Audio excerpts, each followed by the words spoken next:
Guys, we're going to start off with some big baseball news today. So, as you guys have already mentioned, one of the biggest free agents on the market finally signed this Friday. Cy Young winner Trevor Bauer officially joins the reigning world champions, the Los Angeles Dodgers, on a 3-year deal worth $102 million with opt-outs after the first 2 seasons. Bauer is joining a star-studded Dodgers rotation, including Clayton Kershaw, David Price, Walker Buehler. So, Andrew, I'm going to start with you. There was a lot of talk about how Bauer might be coming to the Mets, and then he didn't. And I know that you're a Mets fan. So are you disappointed that you missed out on Bauer? Or are you happy with this move? Yeah, I mean, you're disappointed because you could have got a guy that, has the Cy Young stuff. He won a Cy Young on basically a 1 to 2 year deal with opt-outs with a lot of options. And everyone talks about the off-the-field stuff, which is definitely a concern. But if it's 1 to 2 years, you're not as worried about that. And to me, there's no bad 1-year contract. Especially when you have Steve Cohen and the money that he's got, there's probably no bad 2-year contract either. So, you're disappointed about that. I mean, there's 2 sides for me. It's one, Trevor Bauer basically had me on watch for 5 straight hours. He was leaking things. He was leaking shirts that he was making that said, let's go Mets. And then he sent out codes that said LFGM to get 10% off on his website and all that stuff. Everyone's like, oh, he's coming. And then he just spurns the Mets. And I think it was a negotiation tactic to try to get the Dodgers a few extra million more in there. And obviously it worked. And it feels I would say 2 hours in, I was like, who does this guy think he is? I mean, I'm just going to go out and say that. I know he won the Cy Young, but he's not that good. He's not at the Jacob deGrom level. And he did have a 4 ERA the year before. And again, that's something that I was just getting a little annoyed at. But the Dodgers get better and you're the Mets. To me, it's you're angry, a little angry about it, but I think this Mets team is in good situation to win long term. And Bauer was just kind of right situation at the right time. You had the money to pay him short term, and that would have really helped them to win in 2021 maybe compete for a World Series with the Dodgers. But now you're a few years away, and that's not a bad thing. Try to make the playoffs this year. I think that's the goal for the Mets, and I'm not mad about that. I think from a Mets perspective, I think you're lying to yourself if you're not disappointed about this. Because, listen, I don't care what Trevor Bauer did previously to last year.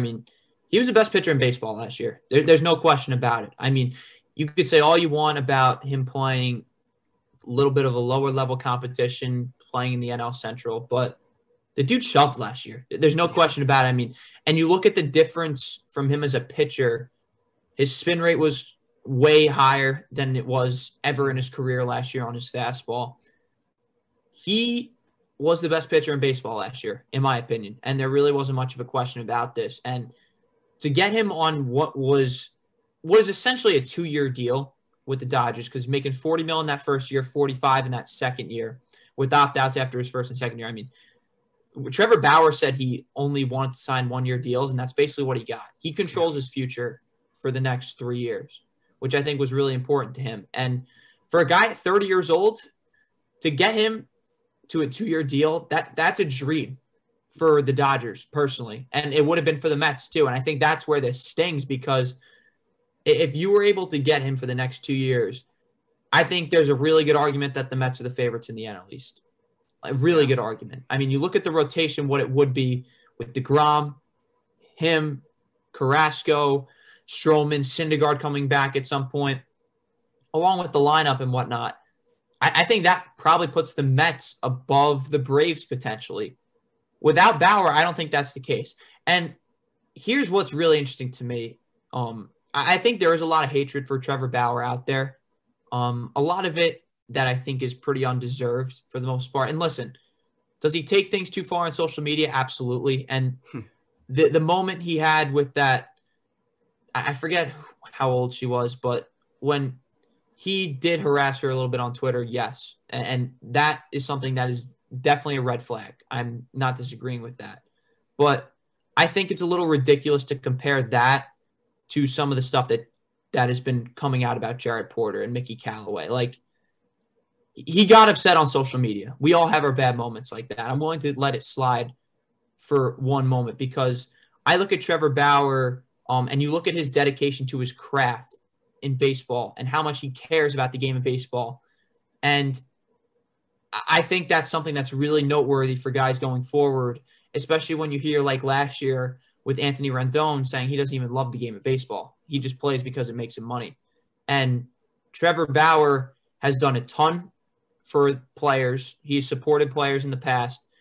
He's also hired Rachel Luba, who's now one of the most successful agents in all of baseball. And to hire a girl to do that is pretty damn cool, I think, because to put a woman in that position is, especially when she's deserving of that, is awesome. I think that's great for the sport. And I just think that Trevor Bauer gets a lot of flack that he maybe doesn't deserve. Like I said, has he gone too far on social media a few times? Yes. But I think people saying he's a really bad guy, I think we need to take it easy a little bit there. And listen, I could be wrong. I've never met Trevor Bauer. And this is just, I'm just making my opinion of what I've seen from him. But I think this is a guy who's just incredibly competitive on a lot of different stages.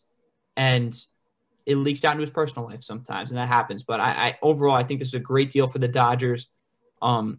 They have an embarrassment of riches pitching wise. I mean, it's disgusting at their rotation. I mean, the fact that Dustin May and Tony Gonsolin are their starting pitchers number 6 and 7, that's ludicrous.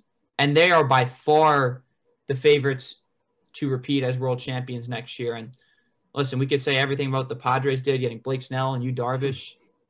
It's the Dodgers, and the National League goes through LA once again. Yeah. I mean, I definitely think that on a show a couple weeks back, we had been talking about how like reigning champions don't really like remain reigning champions. Like they are kind of a one and done type of deal. And I think that like this kind of move from the Dodgers like really breaks that mold. And it's really like saying like, we're here to stay. Like, we don't want to just give up our title for this 1 year. We want to keep it, and we want to remain the best in the National League and remain super competitive about it. I don't think that the Mets, as a Mets fan, I think that maybe you should be a little disappointed, but I don't know. I take his off the field stuff kind of a little more personally. I feel like like behaviors kind of can start on Twitter, and then like if they kind of continue, they could be like more dramatic and just bigger and more damaging, I think, to like the Mets reputation. And so like, while it's definitely not at the level of Jared Porter, like he did freak out on social media, and that's a totally different thing. I just think that these types of behaviors can begin in a sort of small way, and then they can escalate a little bit. So for me personally, I think that this was better for the Mets to not break the luxury tax on this deal and to leave it and work on getting an outfielder and a starter pitcher, maybe an infielder, a third baseman at some kind of lower levels, and still not break the luxury tax just with this one big move. Yeah, I think that's a really interesting point, Kayla, too. And I definitely agree on Bauer that it is like his behavior is a concern for sure. I think my biggest thing just with him specifically about what he's done on social media. I mean, he's nuts. Like clearly, like there's no question that what he did yesterday was nuts with the Mets. Yeah, he's putting out. I would love to pitch. I'm gonna pitch in Queens next year. He's sending out emails like this. He took it too far yesterday, in my opinion. He's toying with Mets fans. And then Rachel Luba, after she was like, "Oh, I still love you, Mets fans." I was like, I feel like you just used us as a negotiation tool. I feel used as a Mets fan right now. I'm not gonna lie. And I mean, like what star doesn't do that? Like every not the sick things, but like using like teams as negotiating tools. That's very common. They usually don't get it to the fans though. Like, why would he send out? He made T-shirts up and sent them about like. By the way, while we're on the topic of this, Bob Nightingale can't get a freaking report right to save his life, man. It's unbelievable. I mean, if he's the first guy that puts out a report, it's a lock that it's wrong. Like you might as well have seen that and been like, oh, he's a Dodger. Like he's a Dodger. This is happening. Like it's like unbelievable. I don't know who his sources are, but like I feel like every big report he finds a way to get wrong. And that's the thing that would make me upset as a Mets fan, because Bauer's got his shtick. He's a little nuts in the head. Like when you see the report that he's going to the Mets and has agreed to a deal, like that's on the reporter. That's not on Bauer. Like no one from Bauer's team is going to leak saying that he's signed already, especially with a guy like that who's got a huge ego, who wants to release a video himself for 2 minutes, like alternating Mets and Dodgers jerseys. Like, he wants to be the guy to release the news. So that would be the part that would drive me a little nuts as a Mets fan. But back to Bauer in general and back to the Mets. I think the biggest thing you can take away from this, and it's not something that we didn't already know, I think, is that Steve Cohen has shown a willingness that he's willing to go over the luxury tax. There's no doubt about it. And I think that's important going forward, because I've said this a few times.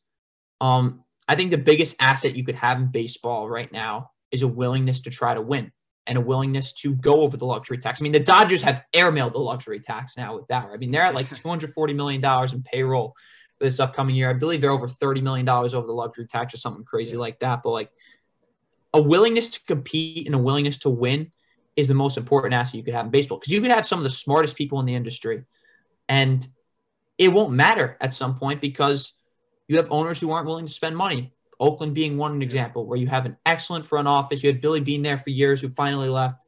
But the biggest asset you could have is a willingness to win. And I think you've seen that with the Mets, where they're willing to go over the luxury tax.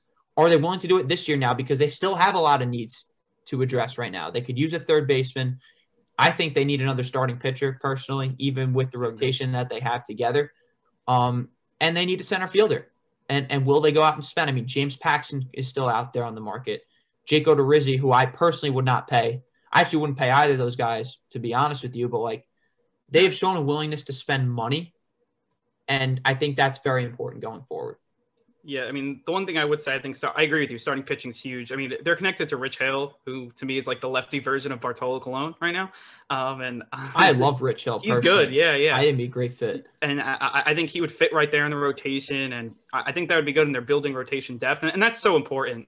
And that's why, I mean, you talk about Bauer on the Mets, just you talk about that rotation with him. I mean, you go to the playoffs with that rotation. I mean, that's crazy. But I think they will add, they'll probably add a center fielder. I mean, I'm not a huge fan of JBJ, but I think they actually may be willing to get him now at this point, maybe pay him a little extra because they do have a hole at center field. But I mean, I don't know. I wouldn't give him a big contract, but maybe they will. But again, it depends how they reuse the money, because I think they will try to get up to the luxury tax or close to it. I mean, it's going to be interesting to see what they do. And again, I feel like, yes, willingness to spend is so important. I mean, you have Trevor Bauer making more than entire team's payroll.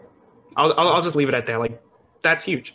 I mean, more than the Orioles. As an Orioles fan, like you see Trevor Bauer's contract and you're like, wow. Like, I mean, that is literally more than the entire Orioles payroll. And if you took out Chris Davis, who's making about 80% of that, it feels like it's like it would be they'd be nearly doubling. Actually, they'd be more than doubling what the Orioles payroll was. Before we get to Ozuna, I just want to acknowledge one last thing about Bauer, because I think it is a very important point Caleb brought up with his behavior and how that fits in a locker room. I mean, because you've seen how things ended with him in Cleveland. And I mean, one of the funniest, bizarre things is when they tried to take him out in Kansas City and he chucked the ball over the center field seats for no reason. Like, there are definitely red flags with his behavior. And I don't think that shouldn't go without acknowledgement, especially like the stuff on Twitter, the harassment stuff. I think that is definitely noteworthy. And I think maybe I kind of like over exaggerated how much I think it's like it shouldn't be a factor, because it definitely is.